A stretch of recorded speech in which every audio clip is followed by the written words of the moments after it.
Assalamualaikum. I hope you are fine and just welcome to another lecture of ACC FFA exam, Fundamental of Financial Accounting, or you can say F3, Financial Accounting exam. अब last time हमने क्या किया था, हमने initial measurement cover की थी और उसी के साथ साथ हमने मजीद एक प्रैक्टिस की थी अरमान एंटरप्राइज की। आई होप कि आपके पास क्वेश्चन आए, उसकी प्रैक्टिस वीडियो अवेलेबल होगी and you would have been practising it twice for your learning and practising. अच्छा जी, अब थोड़ा सा हम देखें ना, मैं इनिशियल मेजरमेंट को अगर थोड़ा सा दोबारा दिखाऊं आपको, तो ये आपके सामने जी स्क्रीन पे विजिबल है, जो कि कह रहा है कि कोई और केस या आपने परचेज टाइम पे किया है, तो ये एग्जांपल दी गई है। और उसी तरह ही कि on 1st April 2024 a machine was purchase for 1 million additional expenditure, यानी आपने इसके अलावा कोई एक्सपेंस किए हैं तो जी देख लें आप।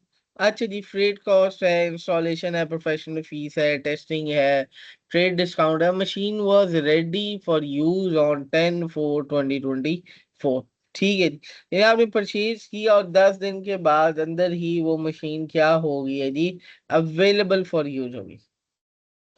ठीक है जी, तो अब आपने देखना है कि मेरी टोटल कॉस्ट कितनी है। अब वही बात है कि जो टोटल कॉस्ट है वो सारी की सारी क्या होनी चाहिए, वो ऐड अप होनी चाहिए। क्यों ऐड अप होनी चाहिए? क्योंकि जी ये डायरेक्टली एट्रीब्यूटेबल है। आपका जो अकाउंटिंग स्टैंडर्ड है IAS 16, वो आपको कहता है कि हर ऐसी कॉस्ट जो कि एसेट की वर्केबल कंडीशन में लाने के लिए इस्तेमाल हो, वो क्या होनी चाहिए, ऐड ऑन होनी चाहिए। हमने बुक से पढ़ा, स्टैंडर्ड भी यही कहता है ये 16 कि वर्केबल कंडीशन और लोकेशन के लिए लफ्ज मेरे समझे कि वर्केबल कंडीशन एंड लोकेशन पे लाने के लिए, उसकी कंडीशन बेहतर करने के लिए, काम करने के लिए जितना खर्चा है उस सबको क्या करना है, हमने ऐड अप करना है। अब जाहिर बात है जहां पे डिस्काउंट की बात आएगी उसे हमने क्या कर देना है जी, लेस कर देना। ऐसे ही अब इस एग्जाम्पल का अगर आप आंसर देखें तो आपके सामने मेंशन है, जो कि कॉस्ट ऑफ मशीन के नाम का है, यानी you have a purchase price. ठीक है जी,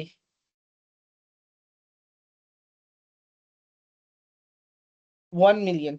और आप क्या कर रहे हो, सारे डायरेक्टली एट्रीब्यूटेबल कॉस्ट यानी freight expense, installation charges, professional fees, testing cost, ये सब क्या हो रही है जी, ऐड हो रही है।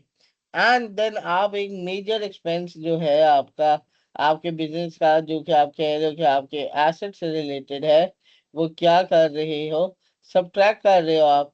ठीक है जी, अब देखते हैं जी वो क्या है जी, ट्रेड डिस्काउंट।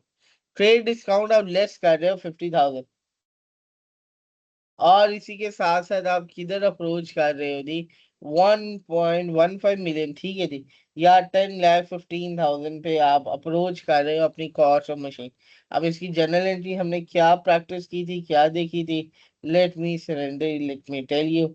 हमने किया था,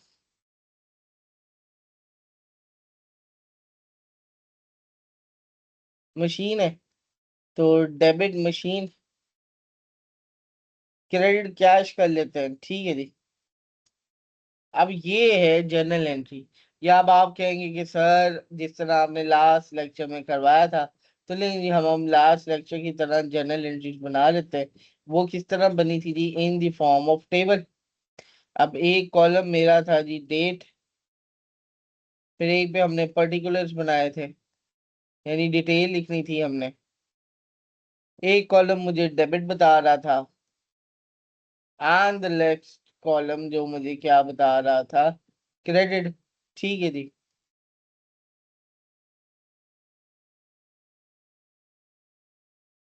क्रेडिट लिंक। अब हमने क्या करना है, हमने जर्नल एंट्री पास करनी है जी। हमने परचेज किया है, और कब परचेज किया है जी, 1/4/24। ठीक है जी, और क्या परचेज की है जी, हमने मशीन री परचेज की है। कितने की, सारी कॉस्ट ऐड करके, ट्रिपल जीरोस में क्या ले रहा हूँ, कॉमन ले लेते हैं अभी। ठीक है जी, अब मशीनरी डेबिट है और क्रेडिट क्या कर देना है जी, मैंने कैश और बैंक पर, जो कि 1015 आ जाएगा, ट्रिपल जीरो जो कि है मैंने कॉमन ले जी। एक तो ये जर्नल एंट्री जिसको हम कहते हैं कंबाइंड जर्नल एंट्री। या इसके नीचे अगर नरेशन भी आपने लिखनी है तो हम नरेशन भी यहाँ पे नीचे मेंशन कर सकते हैं। यानी आप कहना चाह रहे हैं कि आप अपने एग्जामिनर को बताना चाह रहे हैं कि भाई मैंने जो जर्नल एंट्री पास की है वो कैसी जर्नल एंट्री दी। यहाँ पे आपने ब्रैकेट लगाकर आपने लिखा कि परचेज ऑफ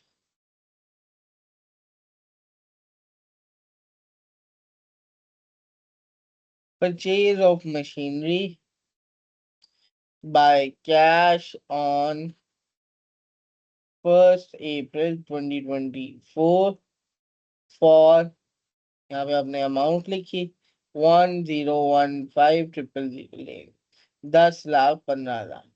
ठीक है जी, ये आपकी आ गई जी नरेशन।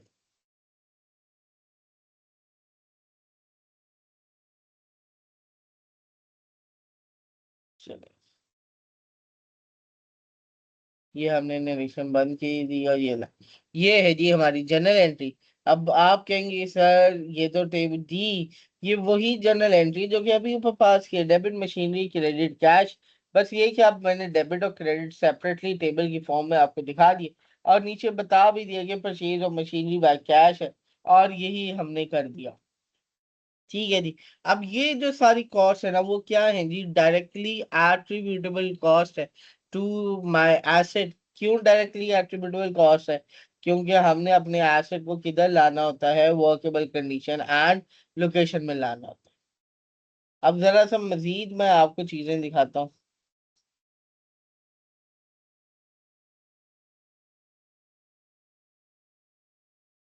ले जी, ये आ गई जी इनिशियल मेजरमेंट हमारे पास। हमने इनिशियल मेजरमेंट जो है रिकग्निशन है वो जो हमने देखी थी कि इनिशियली मेरा जो एसेट है प्रॉपर्टी प्लांट इक्विपमेंट है वो किस पे मेजर होना चाहिए, कॉस्ट पे होना चाहिए। और कॉस्ट में क्या क्या चीज आती है जी, परचेज प्राइस है, in which I am debiting my import duties है, नॉन रिफंडेबल टैक्सेस है। ठीक है जी, अगर रिफंडेबल टैक्सेस है तो उसका कोई इम्पैक्ट नहीं है क्योंकि वो तो जाहिर बात है हमने वापस कर देने हैं, हमें वापस आ जाने। तो what we need to add back its non refundable taxes, ये चीज आपने याद रखनी है।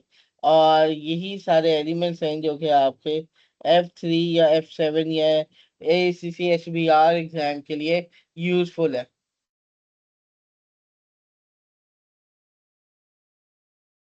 अब हमने क्या डिडक्ट करना है जी, आपको बता दिया कि ट्रेड डिस्काउंट एंड रिबेट जो है आपने डिडक्ट करने हैं और आपने परचेज प्राइस को लिखना है। इसी के साथ साथ हमने क्या चीज एक ऐड करनी है जी, डायरेक्टली एट्रीब्यूटेबल कॉस्ट, ऐसे खर्चे जो कि मेरी एसेट की कीमत को डायरेक्टली इम्पैक्ट करें। अब कैसे कैसे खर्चे हैं जी, जिसको मैं कह रहा हूँ cost of site preparation, initial delivery and handling cost आ गई, इंस्टॉलेशन चार्जेस आ गए, प्रोफेशनल फीस आ गई, टेस्टिंग कॉस्ट आ गई, कॉस्ट ऑफ एम्प्लॉय बेनिफिट, ये अब हम फिलहाल के लिए कह रहे हैं।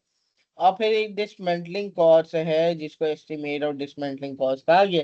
अब ये कहाँ पे पढ़ाया जाता है, IS 37 में पढ़ाया जाता है। हमारा एक दो टॉपिक्स के बाद हम देखेंगे। और IS 37 जो है वो कॉन्टीजेंट लाइबिलिटीज एंड एसेट्स के बारे में हमें बताता है और हम इसी की प्रैक्टिस साइड बाय साइड करते जाएंगे। ठीक है जी।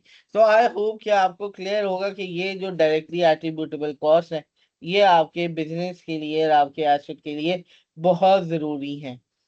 ठीक है जी। और अभी हमने एक एग्जांपल देखी है जो कि हमारे प्रॉपर्टी प्लांट इक्विपमेंट को परचेज कर रहे थे, हम उसी को हम ऐड ऑन कर रहे थे। तो ये है मेरे पास कॉस्ट। ठीक है जी, जिसको मैं क्या कह रहा हूँ, मेरी इनिशियल मेजरमेंट। तो जी जरा ये देखें और वेट फॉर अ सेकेंड।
जी। अब आई होप कि आपने देखा होगा डायरेक्टली एट्रीब्यूटेबल कॉस्ट और उसकी कीमत के अंदर परचेज प्राइस में क्या क्या क्या क्या ऐड होता है। अब इसी के साथ साथ मैं अगर मजीद देखूं तो आपके सामने लिखा हुआ है कि जर्नल एंट्री डिफरेंट बनी है। सर आप यही तो गौर से देखें, ये वही तो जर्नल एंट्रीज हैं जो कि हमने अलहदा ऐड ऑन की है। यानी ये आप देखें, जो हमने कंबाइंड जर्नल एंट्री बनाई है ये वही है। ठीक है जी। बट आपके लिए भी सेपरेटली मेंशन कर दिए। अब वो ऐसी कीमत है जो कि मेरे एसेट की कॉस्ट को इम्पैक्ट करती है। तो मैं क्या कर रहा हूँ कि उसको अलहदा अलहदा अलहदा अलहदा मेंशन की है। मशीन डेबिट बैंक क्रेडिट, वही परचेज आ गई मशीन डेबिट बैंक क्रेडिट। अब 20,000 का आपने क्या एक्सपेंस किया है रिलेटेड टू योर एसेट, वो फ्रेट चार्जेस हैं, फिर इंस्टॉलेशन है, प्रोफेशनल फीस है, टेस्टिंग कॉस्ट है, ट्रेड डिस्काउंट। अब एक आपके जो एग्जामिनर है उसने यहाँ पे क्या किया है, परचेज प्राइस में 50,000 जो है वो माइनस नहीं किया। ठीक है। अब वो क्योंकि ट्रेड डिस्काउंट था तो इट शुड बी लेस, और जो कि आपकी एसेट की कॉस्ट को इम्पैक्ट है। एक ये थोड़ा सा एक वो टाइपिंग सा एरर हो जाता है तो it is not an issue.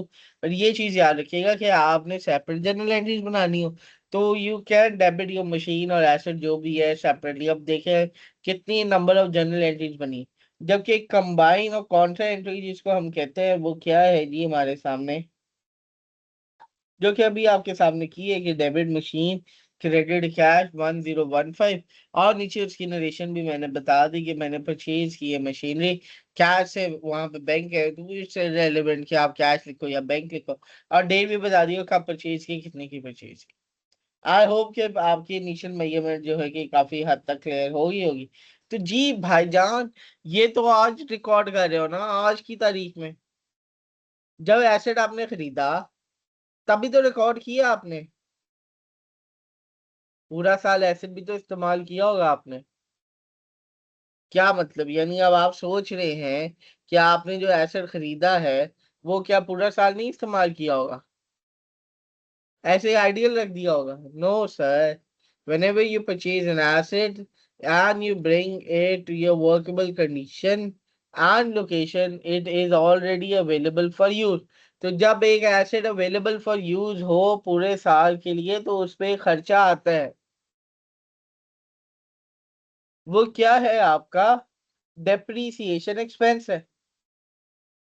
ये हमारे लास्ट सेक्शन में कवर हुआ था कि डेप्रीसिएशन एक्सपेंस, अब जरा दोबारा हम देखते हैं चीजें। तो जी डेप्रीसिएशन एक्सपेंस आपका कवर हो रहा है, और वो जो डेप्रीसिएशन एक्सपेंस है वो क्या है जी, एक ऐसा खर्चा है जो कि आपके एसेट की वैल्यू को क्या कर देता है, कम कर देता है, क्योंकि आप एसेट यूज कर रहे हो। तो अब देखते हैं हम मजीद। इसीलिए तो जब आप एसेट पूरा साल इस्तेमाल करते हो एट द एंड ऑफ ये ईयर एंड, आपके कंपनी का जो भी ईयर एंड होता है उस पे आप सोचते हो कि मैं अपने एसेट को किस पे मेजर करूं या किस पे लिखूं। आपके सामने दो मॉडल बताए गए under the heading of subsequent measurement. ठीक है जी, सब्सीक्वेंट का क्या मतलब होता है, बाद में कैसे लिखना, बाद में कैसे रिकॉर्ड करना। ठीक है जी। तो अब सब्सीक्वेंट मेजरमेंट के दो मॉडल्स आपके सामने मेंशन है, एक को हम कह रहे हैं जी कॉस्ट मॉडल, एक को कह रहे हैं हम revaluation model. So I have a cost model and I have a revaluation model. Cost model very easy, नीचे आपके लिए एक फॉर्मूला बता दिया गया है जो कि बता रहा है कि जी PPE is carried at cost less accumulated depreciation. लेकिन जी एक आपने खर्चा माइनस कर दिया, और उसी के साथ साथ एक और खर्चे जिसको आप क्या कहते हैं जी accumulated impairment losses। अब आप अपनी कॉस्ट अपनी कीमत के साथ अपने एसेट की accumulated डेप्रिसिएशन माइनस कर रहे हैं, और उसी के साथ क्यूमुलेटेड इम्पेयरमेंट लॉसेस भी माइनस कर रहे हैं, तो आप अप्रोच कर रहे हैं योग कॉस्ट मॉडल पे।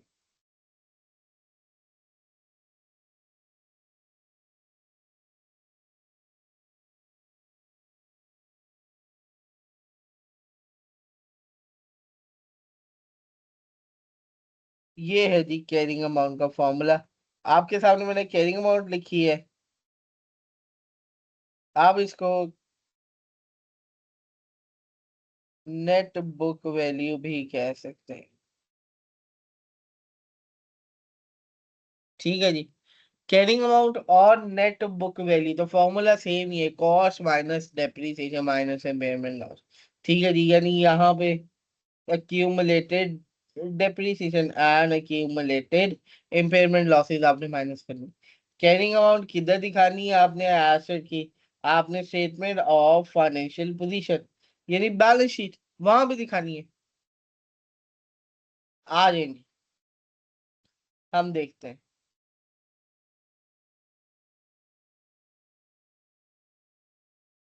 अब ये तो केस है आपके सामने। मैंने एसेट परचेज किया 1/4/2024, मशीनरी परचेज की है। और मैंने, अब मैं कहता हूँ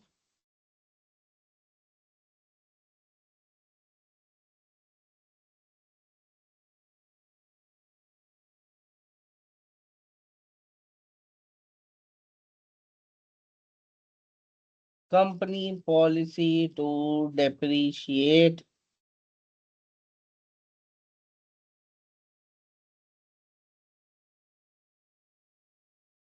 मशीनरी ओवर 50 years ले ली। कंपनी क्या कह रही है, मशीनरी को डेप्रिशिएट करना है आपने 50 साल की लाइफ पे। ठीक है जी। अब कंपनी क्या कहती है जी, हमने एक जो मेथड कवर किया हुआ है डेप्रिसिएशन का, जिसको हम क्या कह रहे हैं जी, स्ट्रेट लाइन, इसके आगे कहती है जी, कंपनी फॉलोज स्ट्रेट लाइन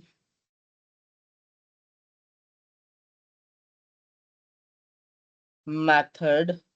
ठीक है, टू डेप्रिशिएट, और उसने यूजफुल लाइफ भी बता दी।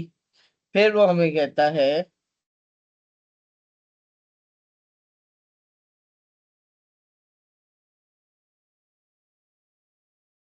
प्रिपेयर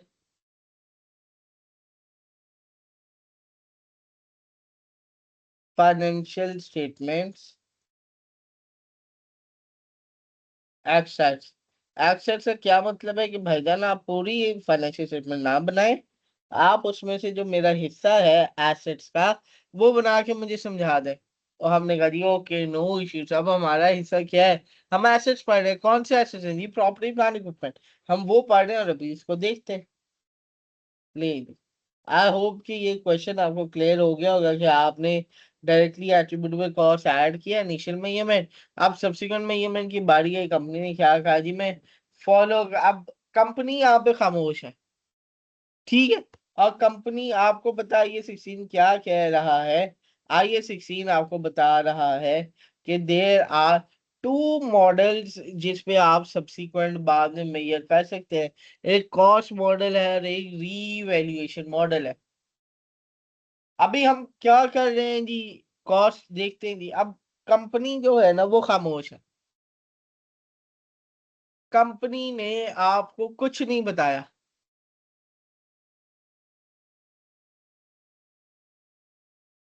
ठीक है जी। कंपनी ने ना आपको कुछ नहीं बताया कि कंपनी कौन सी पॉलिसी पे मूव कर रही है सब्सिक्वेंट मेजरमेंट की। तो एक पॉइंट आपने ज़हन नशीन रखना है और सब कुछ याद रखना है कि अगर कंपनी आपको नहीं बता रही ना कि आपने कौन सा मॉडल यूज करना करना है, तो it is definitely straight line method. ठीक है जी। ये चीज आपने ज़हन नशीन रखनी है और समझनी है कि कंपनी अगर आपको कुछ कह रही है कि मैंने एसिड यूज करना और ये है वो है वो है ये है, तो आपको पता होना चाहिए which method the company is following, उसको कहते हैं स्ट्रेट लाइन मेथड। अगर वो खामोश है डेप्रिसिएशन की, और वो कौन सी approach subsequent measurement model use कर रहा है जी, कॉस्ट मॉडल, क्यों वो खामोश है, तो आपने कौन सा मॉडल यूज कर देना है जी, कॉस्ट मॉडल। अच्छा, अब मैं कहता हूँ कंपनी का अगर नाम शाम है, मैं यहाँ पे टाइप कर देता हूँ, जैसे कि ABC कंपनी। और सबसे पहले मैंने क्या दिखानी है जी, स्टेटमेंट ऑफ फाइनेंशियल पोजीशन यानी बैलेंस शीट अपने एग्जामिनर को दिखानी है या यूजर को दिखानी है।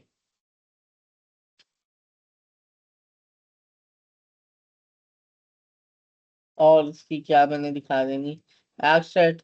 ये क्या होती है जी, एज ऑन 31 दिसंबर अगर मैं करूँ, ठीक है जी। और ये क्या था जी, 2024 रुपीज करते हैं। अब मैंने क्या दिखाने हैं जी, मेरी तो सवाल और मेरी जो कंपनी है उसने मुझे डिटेल दी है एसेट्स की। आपके सामने मैंने जो है फाइनेंशियल स्टेटमेंट का एक्सेट वो बना दिया है जी। अब ये एक्सेट जो है ये तो है फाइनेंशियल पोजीशन का, बैलेंस शीट का। अब मजीद हम देखते हैं। तो जी मैंने हेडिंग दी एसेट की, फिर मैंने हेडिंग दी थी नॉन करंट एसेट। कौन सा एसेट है जी? जी क्वेश्चन देखें आपको पता चल जाएगा, you would be working on machinery.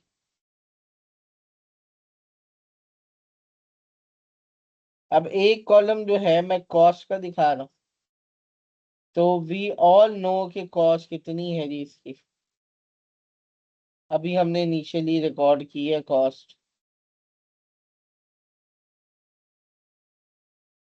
जो कि है 1015। ठीक है जी। Do I have recorded any accumulated depreciation? No sir. But हमने माइनस सब्ट्रैक्ट तो करनी है ना, आपको कैरिंग अमाउंट का फॉर्मूला बताया। अक्यूमुलेटेड डेप्रिसिएशन जितनी है वो माइनस करनी है। अक्यूमुलेटेड इम्पेयरमेंट लॉस है, क्वेश्चन में नहीं बताया हुआ, तो we are ignoring yet accumulated impairment loss. ठीक है जी। अब आज इनकी जरा हम डेप्रिसिएशन परफॉर्म करते हैं और देखते हैं। हम जरा इस साइड पे सवाल की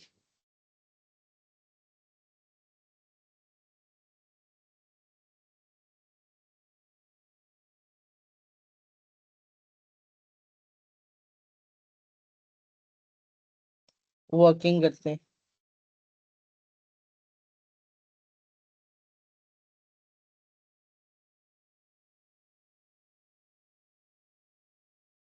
नहीं जी वर्किंग आ गया।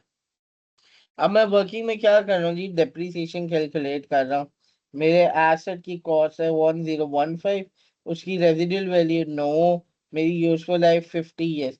क्या मैंने एसेट पूरा साल इस्तेमाल किया?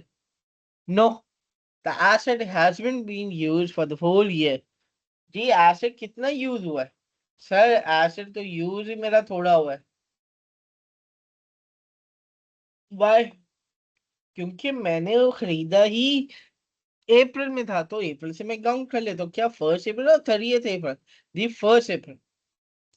तो 1 मई, अप्रैल से मई एक महीना, यानी अप्रैल मई जून जुलाई अगस्त सितंबर अक्टूबर नवंबर दिसंबर। Yes, you have a 9 months use. अगर आप फिंगर्स पे काउंट करें आप, तो आपको पता चले ये April to December you have been working for 9 months. 9/12, not by complete 12। ठीक है जी। तो अभी हम निकाल लेते हैं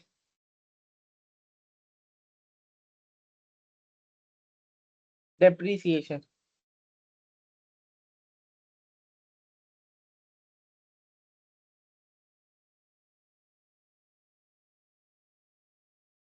annual depreciation I have approach 20.3 million. ठीक है जी, multiply by 9/12 and my this year depreciation charge is 15.225। ठीक है जी, मिलियन। चलेंगे। हम आए भागते भागते और हमने रिकॉर्ड कर, क्या सवाल में कोई पुरानी अक्यूमुलेटेड डेप्रिसिएशन दी हुई है? तो नहीं जी। तो मुझे लेजर बनाने की जरूरत ही नहीं है, क्योंकि मेरे पास पुरानी एक्यूमुलेटेड डेप्रिसिएशन तो है ही नहीं। ठीक है जी। तो मैं आया फाइनेंशियल पोजीशन पे, और मेरी जो डेप्रिसिएशन है 15.225, मैंने क्या कर दी, लेस कर दी अपनी कॉस्ट से। तो मैं अप्रोच कर गया 1015 माइनस 15.225। I have been approach towards 999.775 million. ठीक है जी। ये आ गई है जी मेरी net book value to be shown in statement of financial position. नहीं, अभी हमने सवाल का एक हिस्सा पूरा किया है। ठीक है जी। यानी उसने मुझे कहा था फाइनेंशियल से मैं एक्सट्रैक्ट्स बना के दो, मैंने फाइनेंशियल पोजीशन बना के दिखा दी। जरा मैं आपके लिए हाईलाइट कर देता हूँ कि very first we worked on financial position.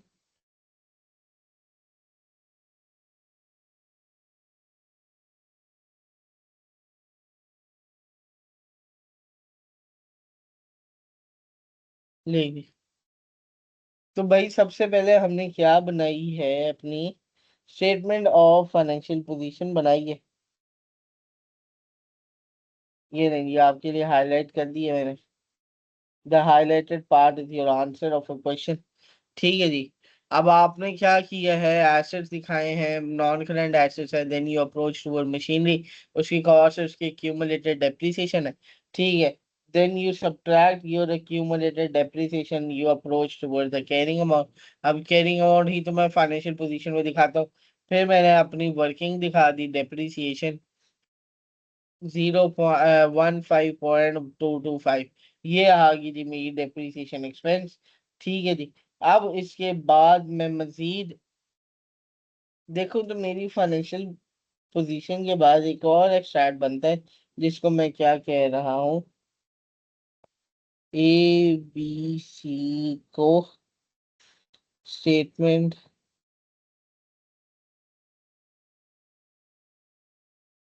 Of profit और लॉस। भाईजान खर्चे भी तो रिकॉर्ड करने हैं ना, एक्सपेंसेस रिकॉर्ड करने।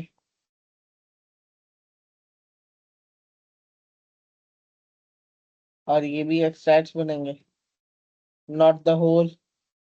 ठीक है जी।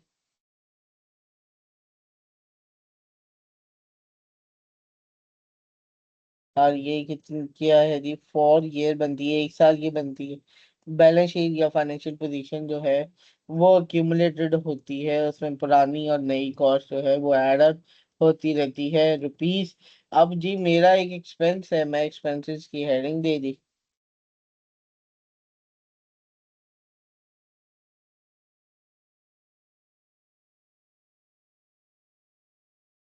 अब वो कौन से एक्सपेंस है जी।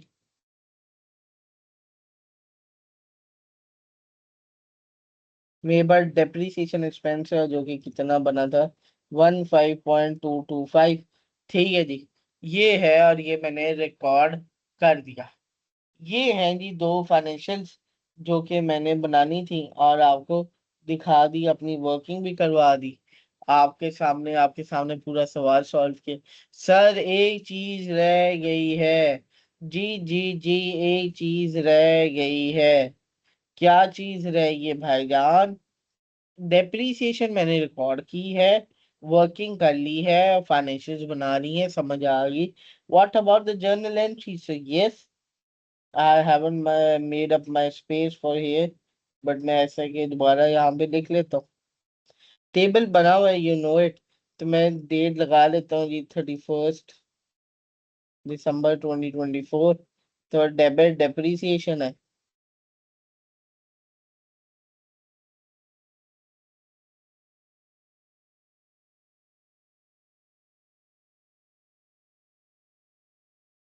15.225।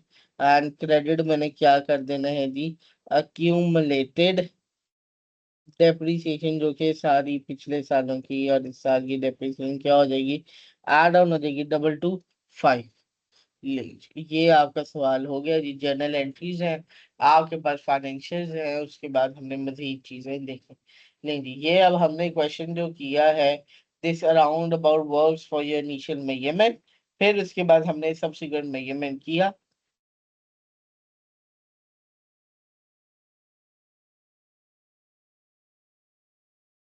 हमने इनिशियल मेजरमेंट समझी, एक एग्जांपल सॉल्व की, फिर हमने सब्सिक्वेंट मेजरमेंट किया, हमने कॉस्ट मॉडल देखा और उसी एग्जांपल को हमने एक्सपैंड अप किया, और हमने क्या कर दिया जी, अपनी सब्सिक्वेंट मेजरमेंट कर दी, उसी एसेट को सब्सिक्वेंटली रिकॉर्ड कर दिया। तो मेरे पास हाँ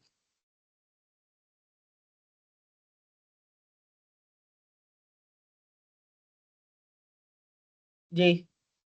आई होप कि आपको यहाँ तक समझ आ गई होगी, और आपका जो भी सवाल होगा आप पूछ सकते हैं आपके पास, और फिर इसी तरह ही है। अब एक पॉइंट नंबर 4 है जो कि आप देख रहे हैं। Let me see, चलो। पॉइंट नंबर 4 है जो कि आपको कह रहा है कि डेप्रिसिएशन, और वो वही फॉर्मूला है कि कॉस्ट माइनस रेजिडुअल वैल्यू। अब उसे री वैल्यू अमाउंट भी बताइए, तो री वैल्यू अमाउंट जो है वो रीवैल्यूएशन मॉडल के लिए यूज होती है। ठीक है जी। फिर यूजफुल लाइफ की डेफिनेशन है, इट सेज कि period over which an asset is expected to be use by an entity, यानी मैंने कितने साल तक अपने एसेट को यूज करना है, वो चीज आपके सामने आ गई है। और आपको उसी के लिए मेंशन कर दिया, you have a residual value. और रेजिडुअल वैल्यू ये है कि आपने अपने डिस्पोजल टाइम पे, मैंने जो मेंशन किया है, let me highlight it for you.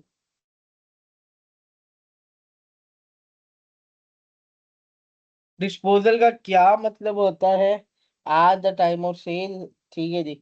आपने disposal at the time of sale, जब जो भी तरीका है डिस्पोजल का, बाय सेल है, बाय एक्सपेंस है, बाय एक्सपेंस कह एक्सचेंज है, या कोई आग शाग लग गई है, बाय फायर है, तो जो भी उस टाइम पे आपने उस टाइम पे एक वैल्यू सोची एस्टिमेशन, वो क्या होगी जी? रेजिडुअल वैल्यू होगी eight the end of asset useful life length.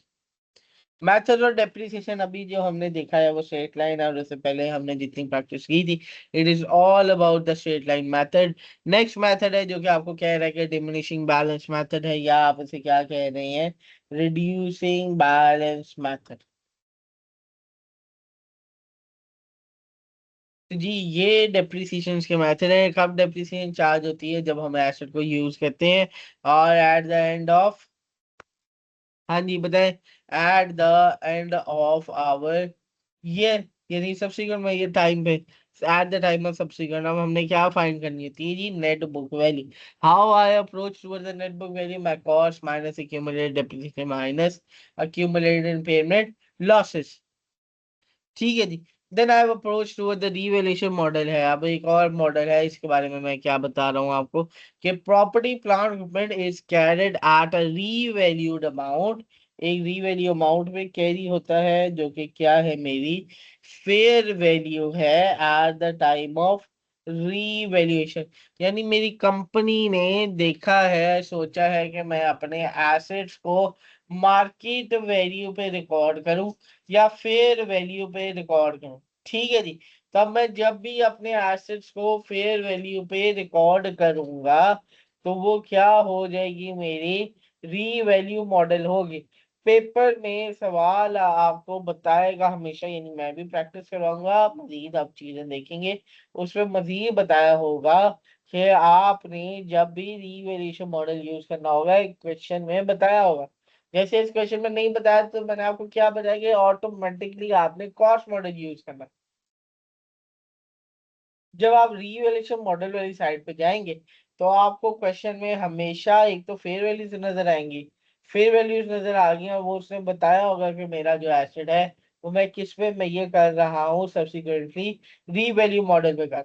उसका फॉर्मूला भी आपको बता दिया है कि जो भी री वैल्यू अमाउंट है, उसमें से आपने माइनस क्या करना है जी? Subsequent depreciation and subsequent impairment loss. बाद में जो भी लॉस आता जाएगा, बाद में जो भी डेप्रिसिएशन आती जाएगी, वो आपने क्या कर देनी है?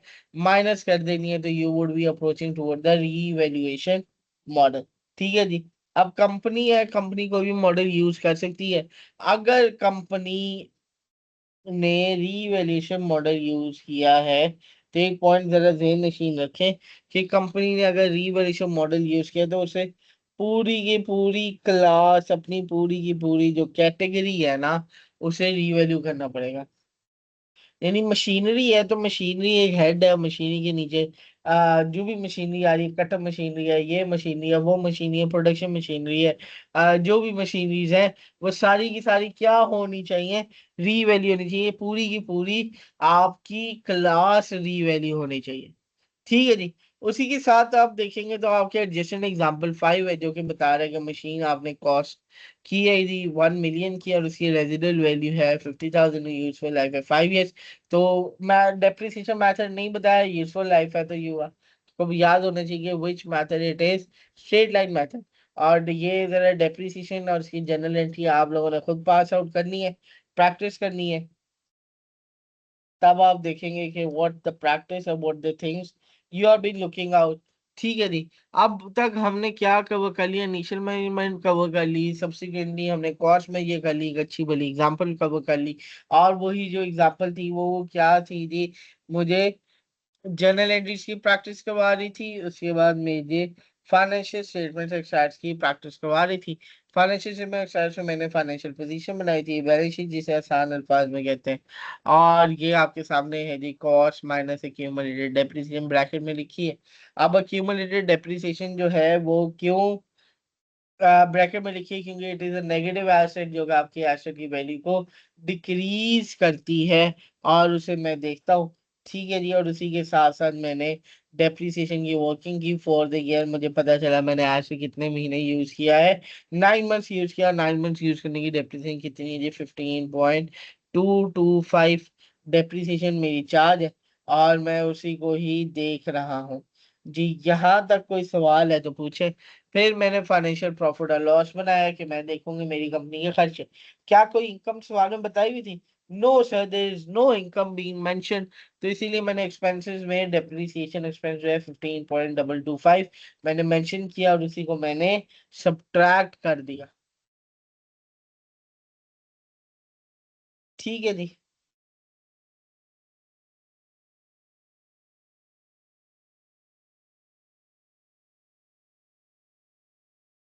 लेंगी सब्सिक्वेंटली में ये मेंट हो गया, सारा हो गया मेरा कॉस्ट मॉडल भी, मैंने जनरल एंट्रीज देखी समझी, और मैंने इसी तरह ही अपने एसेट को रिकॉर्ड किया, IAS 16 पढ़ा समझा।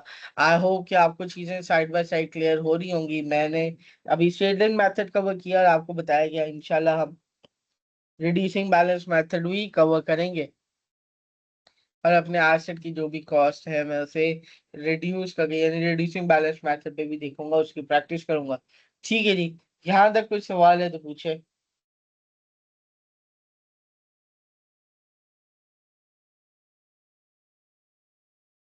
आई होप कि आपने क्वेश्चन नोट डाउन कर लिया होगा, और उसकी प्रैक्टिस भी करनी होगी। ये फोटो और ये सब कुछ जो है आपके साथ शेयर कर दिया जाएगा आफ्टर द लेक्चर। ठीक है जी। अब जरा हम एक MCQ कवर कर लेते हैं। सही है। Let us cover another MCQ, और फिर मैं आता हूँ, स्क्रीन शेयर करता हूँ आपके साथ। Just wait for a second.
ले ली।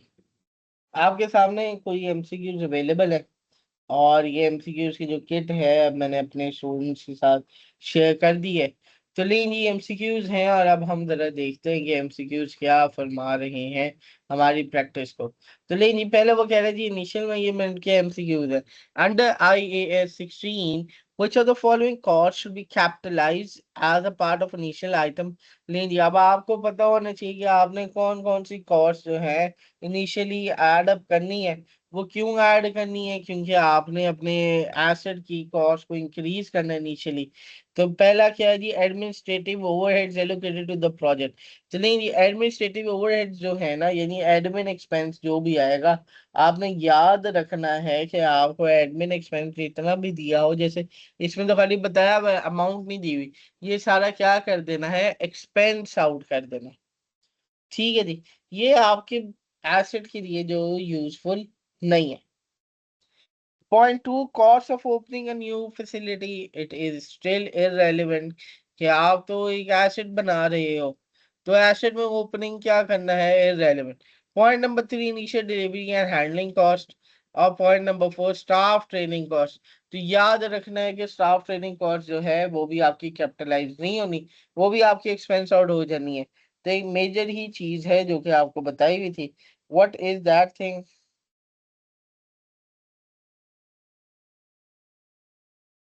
जरा सोच ले।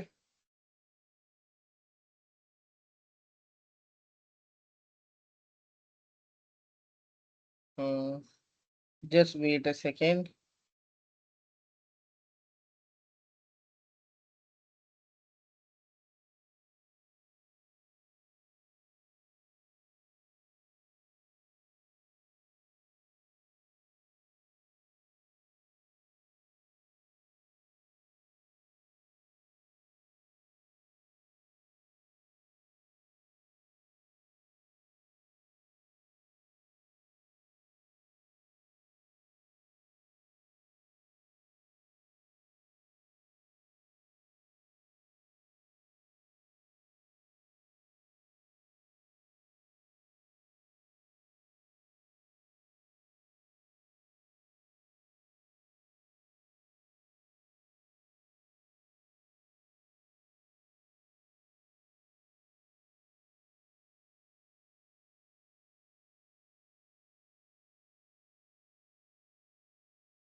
नहीं नहीं, वो जरा थोड़ा सा मसला था वाइट बोर्ड का, जस्ट रीस्टार्टेड इट अगेन।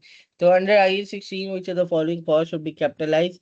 तो आपको याद होना चाहिए कि जो इनिशियल मेजरमेंट के टाइम पे हमने ये चीजें समझी है कि क्या क्या कैपिटलाइज होना चाहिए।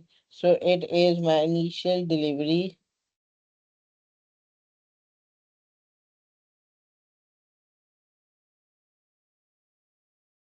And handling cost.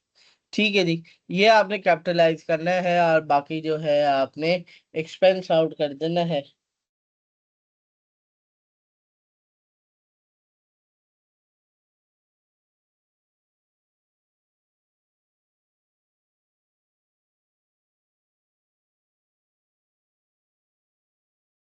नहीं, MCQ नंबर 2।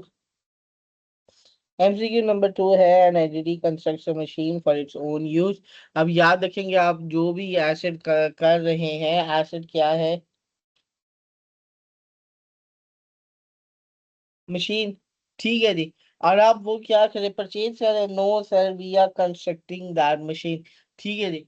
तो उसमें एक कॉस्ट इंकर हुई है जिसको हम क्या कह रहे हैं जी, borrowing cost directly attributable to the construction on qualifying asset. Qualifying asset क्या होता है हमारे नेक्स्ट लेक्चर में आपको मेंशन कर दिया जाएगा। तो लिहाजा अब एक एसेट बना रहे हैं आप जिसको मशीनरी कह रहे हैं, और वो कंस्ट्रक्ट कर रहे हैं, और उस पे जो जो खर्चे आ रहे हैं वो आपने क्या कर देना है, ऐड ऑन कर देना है। यही तो पॉइंट हमने पढ़ा है कि ऑल डायरेक्टली एट्रीब्यूटेबल कॉस्ट जो है वो सारी मैंने क्या कर देनी है, ऐड ऑन कर देनी है अपनी एसेट की कॉस्ट में। तो लेकिन वो कह रहे हैं कॉस्ट है बोरोइंग कॉस्ट के नाम की, तो क्या आप ये ऐड ऑन करेंगे, क्योंकि डायरेक्टली एट्रीब्यूटेबल है, उसने बता दिया मुझे पॉइंट में, क्वेश्चन में। तो पॉइंट नंबर एक है ये expense immediately as the finance cost. The finance cost क्या होती है, इंटरेस्ट एक्सपेंस है। हमने जनरल एंट्रीज में अच्छी खासी प्रैक्टिस की है। तो इंटरेस्ट एक्सपेंस है मान रहे हैं। क्या एक्सपेंस आउट कर दे, नो सर वाई, क्योंकि हम इसको रिकॉर्ड करना चाह रहे हैं अपने बिजनेस के लिए, क्वालिफाई करना चाह रहे हैं एसेट के लिए। Point number two, capitalise at the part of asset under IS 23।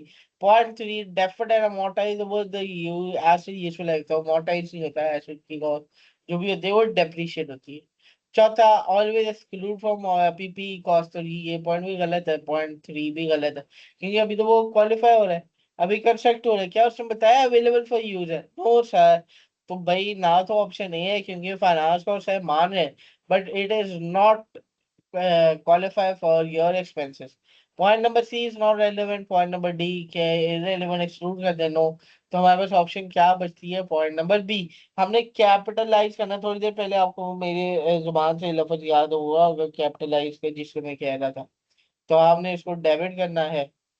ठीक है जी। एमसीक्यू नंबर थ्री है, you have purchase a land of $500,000 and incurred a legal fee of $12,000. Site clearance cost $8,000. What should be recognized as the cost of land? नहीं जी, उसने आपको purchase price बताई है, और उसी के साथ साथ कुछ ना कुछ खर्चे हैं जो कि इंकर हो रहे हैं, तो आपको पता होना चाहिए। तो हम क्या करेंगे जी, खर्चों को डायरेक्टली ऐड ऑन कर देंगे। ठीक है जी। अब सारे एक्सपेंसेस यानी legal expense, legal fee and site clearance cost 8,000 add up करके मैं क्या कर रहा हूँ, अपनी टोटल कॉस्ट ऑफ मशीनरी जो है वो डिटरमाइन कर लूंगा, जो कि कितनी है मेरे पास, जरा सोचे। तो साइट क्लियरेंस कॉस्ट, फिर legal fees, purchase price of land, तो मेरी टोटल कॉस्ट कितनी आ रही है, 520। जी कैलकुलेटर्स आपके पास होने चाहिए। आप अकाउंटिंग के पेपर की तैयारी कर रहे हैं और अगर कैलकुलेटर ना हो, so it is very irrelevant. तो मैं उम्मीद करता हूँ कि कैलकुलेटर्स जो है ना आपके पास होने चाहिए। सही है जी। और आपको चीजों का पता होना चाहिए कि how would you record things and how would you work on, आप कैसे उसकी प्रैक्टिस करेंगे और चीजें समझेंगे। अच्छा जी।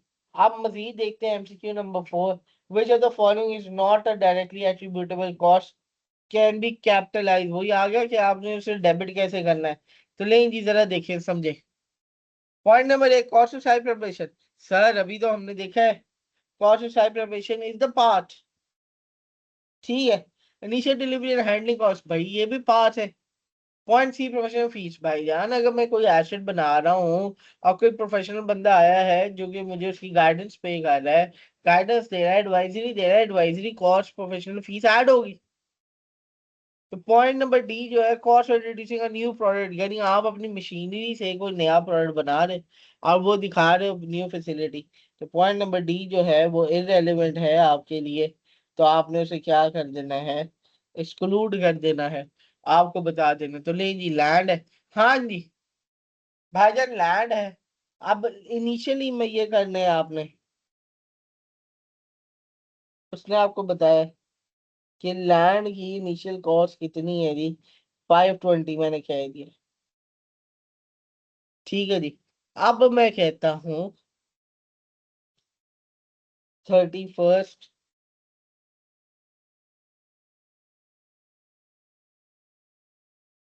दिसंबर, ठीक है जी, 2020 कर लेते हैं। फेयर वैल्यू लैंड की होगी 600,000 लेंगे। और नीचे मैं बता देता हूँ कि कंपनी फॉलोज रीवैल्यूएशन मॉडल। ठीक है जी। कंपनी जो है अपनी फेयर वैल्यू के साथ आपको हमेशा रीवैल्यूएशन के बारे में बताएगा कि कंपनी ने रीवैल्यूएशन मॉडल। तो क्या हमें डेप्रिसिएशन करनी चाहिए? भाईजान जरा दिमाग लगाएं कि लैंड है, कोई एसेट नहीं है, कोई और एसेट जो डेप्रिशिएट। लैंड इज तो नॉन डेप्रिशिएबल एसेट, तो ये तो डेप्रिसिएशन होना ही नहीं है, तो मैंने रीवैल्यूएशन निकालनी है। बहुत आसान है। मैं क्या करूंगा, अपनी कॉस्ट को कंपेयर करूंगा किससे? फेयर वैल्यू से। कॉस्ट और फेयर वैल्यू। भाईजान आप मुझे जरा बता दें, कॉस्ट मेरी है 520, फेयर वैल्यू है 600, मैं जरा ट्रिपल जीरो कॉमन ले रहा हूं। जी। Which one is higher? Tell me fair value और कॉस्ट। तो भाईजान फेयर वैल्यू इज हायर, या री वैल्यू अमाउंट, फेयर वैल्यू कह लो या री वैल्यू अमाउंट जो है मेरी कॉस्ट से हायर है। ठीक है जी। तो अगर री वैल्यू अमाउंट मेरी कॉस्ट से हायर है, तो मैं क्या करूंगा जी, री वैल्यूएशन सरप्लस को रिकॉर्ड करूंगा। अब मैं जरा अगर डिफरेंस लूँ, 600 minus 520, so I approach towards 80 का मुझे प्रॉफिट आया है। आसान अल्फाज में जिसे हम कह रहे हैं, असल में वो क्या है जी, रीवैल्यूएशन गेन। तो रीवैल्यूएशन गेन जो है वो किस पे आया है? लैंड पे आया है। आपने जब जमीन खरीदी होगी स्टार्टिंग पे, ठीक है जी, तो आपने क्या जर्नल एंट्री बनाई है जी? Debit land, credit cash. कितने से?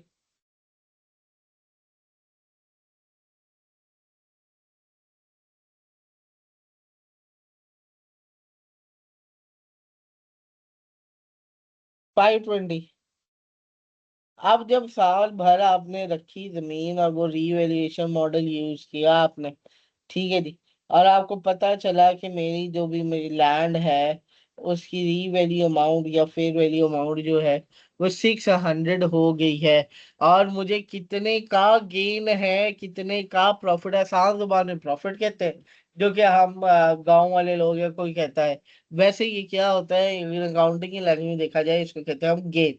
तो मैं क्या करूंगा, लैंड पे गेन है ना, तो डेबिट एसेट जो भी है मेरा, तो वो कौन सा एसेट है जी? लैंड। और क्रेडिट भी तो कुछ करना है। सर क्रेडिट क्या करेंगे हम? रीवैल्यूएशन सरप्लस को क्रेडिट कर देंगे। ठीक है जी। Land debit revaluation surplus credit हो जाएगा। अच्छा जी, कितने से भाईजान? जितने से डिफरेंस है। अब मैं देखूं 50, 520 एंड 80, अगर मैं इसको ऐड करूं तो मेरी टोटल कॉस्ट कितनी बन रही है? 600, जो कि इक्वलेंट है मेरी रीवैल्यू अमाउंट के और मेरी फेयर वैल्यू के। ठीक है जी। अब ये जर्नल एंट्री आपने याद रखनी है, debit land credit revaluation surplus. अब रीवैल्यूएशन सरप्लस कह लें, रीवैल्यूएशन गेन कह लें, बात एक ही है। लैंड क्या है जी? मेरा एसेट है जिसको मैं रिकॉर्ड करना चाह रहा हूँ, और उसी के बाद ही मैं उसको देखना चाह रहा हूँ। ठीक है जी। एक और चीज जरा जेन मशीन रखनी है आपने।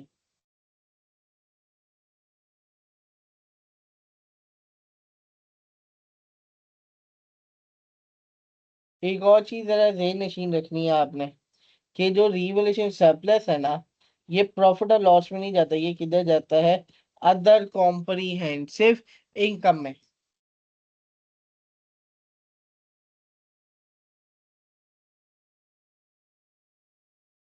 अब जिस तरह मैंने एबीसी एंड को बनाई थी, मैं कहता हूँ ए बी सी को, ठीक है। अब statement of other comprehensive income लिखते हैं, क्योंकि भाईजान फिलहाल के लिए, वरना मैं चलेंगे आपके लिए टोटल लिख देता हूँ पूरा।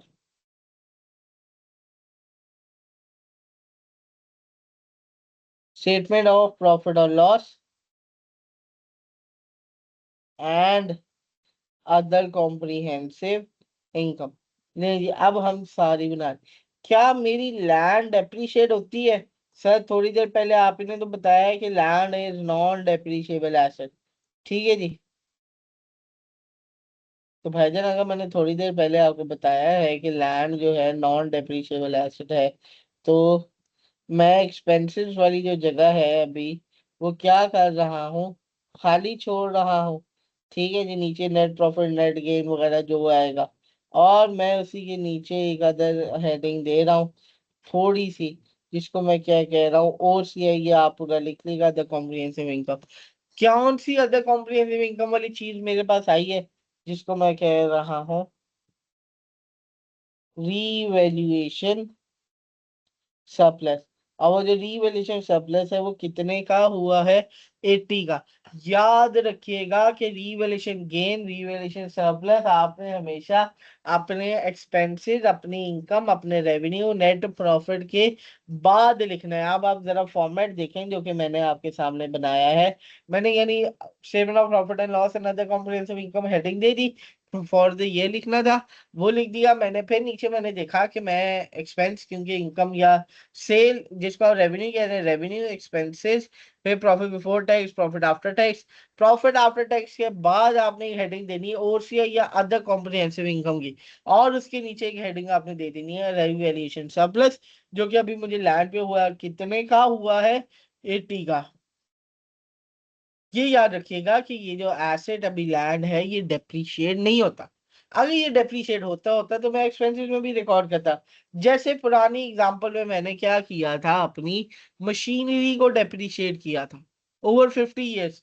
तो रीवैल्यूएशन सरप्लस भी उस पर अगर आ जाती है तो मैं क्या करूंगा, कौन कौन सी स्टेप्स है, वो आपकी बुक में मेंशन है, और इंशाल्लाह वो हम अगले लेक्चर में कवर करेंगे। अभी हम क्या कर रहे हैं कि लैंड पे रीवैल्यूएशन कवर की है हमने, और उसकी प्रेजेंटेशन देखी है। ठीक है जी। अब ये statement of profit and loss जिसमें प्रेजेंटेशन हो रही है,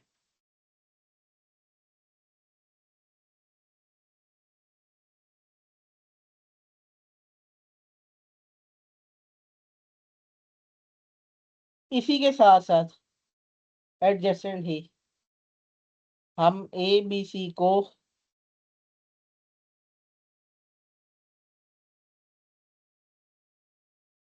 स्टेटमेंट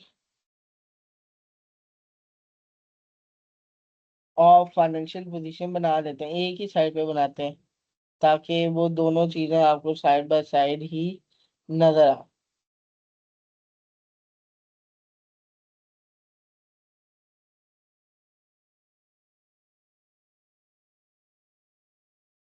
अच्छा जी, ये क्या होती है जी, एज ऑन 31 दिसंबर 2020 मैंने कहा था। ठीक है जी। हाँ जी। तो क्या कोई एसेट है मेरे पास, यस सर, हम लैंड की ही तो वर्किंग कर रहे हैं। एसेट, नॉन करेंट एसेट,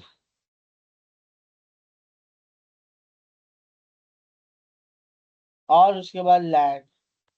जी।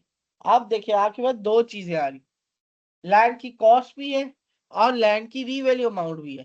तो भाईजान आपको बताया है सवाल में कि company subsequently revalue model use कर रही है, company subsequently revalue model use कर रही है, रीवैल्यूएशन वाली साइड पे जा रही है। तो हम रीवैल्यू अमाउंट ही अपनी फाइनेंशियल्स में रिकॉर्ड करेंगे। यहाँ तक नोट करें, और कोई सवाल है तो पूछें।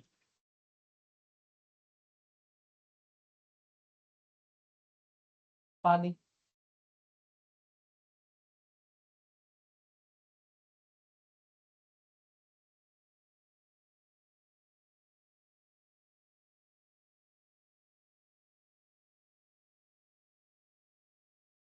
जी। तो जरा देखिए, आप आपके पास फाइनेंशियल पोजीशन आ गई, फाइनेंशियल प्रॉफिट एंड लॉस आ गया, दोनों साइड बाय साइड किया। अब आपसे मैंने सवाल पूछा कि वो और किस पे मैंने ये कॉस्ट जो है ये लैंड को रिकॉर्ड करना है। तो सर मेरी कॉस्ट कितनी थी जी, अगर आप देखें मेरी कॉस्ट थी 520, उसमें 80 की मेरा सरप्लस था, तो टोटल मेरी आ गई री वैल्यू अमाउंट 600, जिसपे मैंने रिकॉर्ड करनी थी, और ये क्या है, मेरी लैंड की कॉस्ट है, जिसको मैंने रिकॉर्ड करना है। नहीं, यहाँ तक कोई सवाल है तो पूछे। आपके पास क्वेश्चन, यानी आप वो देख लें, हमने एक एमसीक्यू था, और उस एमसीक्यू को रिकॉर्ड करते करते समझते हुए हम उसको कॉस्ट मॉडल से रीवैल्यूएशन मॉडल पे शिफ्ट कर गए। और फिर यहाँ पे आपने देखा कि आपकी कंपनी की डिटेल्स आपको सारा बताया, कंपैरिजन क्योंकि लैंड थी तो हमने कॉस्ट को कंपेयर किया। अगर एसेट होता, कोई और होता, प्लांट मशीनरी वगैरह व्हीकल होती या फर्नीचर होता, तो हम क्या कहते हैं, कैरिंग अमाउंट। एक नया लफ्ज आ गया आपके लिए, इंशाल्लाह नेक्स्ट लेक्चर में हम कवर करेंगे। कैरिंग अमाउंट को भी कंपेयर करेंगे हम अपने एसेट की फेयर वैल्यू से, और उसकी हम कॉस्ट को डिटरमाइन करेंगे। यहाँ तक कोई सवाल है तो पूछे। ये डाटा आपके साथ शेयर कर दिया जाएगा और एमसीक्यूज भी आपके पास आ जाएंगे, आए हो। हाँ, एमसीक्यूज तो आपको पहुंचे हुए हैं। बस ये है कि वो सारे एमसीक्यूज हैं, और अभी हमने उसमें से 4 एमसीक्यूज कवर किए हैं अपने तैयारी के लिए। और उस एक एमसीक्यूज को थोड़ा सा एक्सपैंड किया हमने अपने लर्निंग स्ट्रक्चर के लिए। कॉस्ट मॉडल से हम किधर आए हैं, रीवैल्यूएशन मॉडल में आए, और हमने एसेट को रीवैल्यू अपवर्ड करना सीखा भाई। 520 है और 600, तो भाई ये 80 का ही बेनिफिट है ना। नहीं जी। यहाँ तक कोई सवाल है तो पूछे। You have financial position, you have financial profit and loss, MCQs. ये हमारी पुरानी वर्किंग होगी, तकरीबन हमने 2 से 3 एग्जाम्पल्स अपने लेक्चर में कवर की है। और आई होप कि you would be learning these and understanding, और इंशाल्लाह exam would be pass. Practice करेंगे मिलके, चलेंगे। आई होप कि यू आर फाइन, और इंशाल्लाह नेक्स्ट लेक्चर में मुलाकात होती है।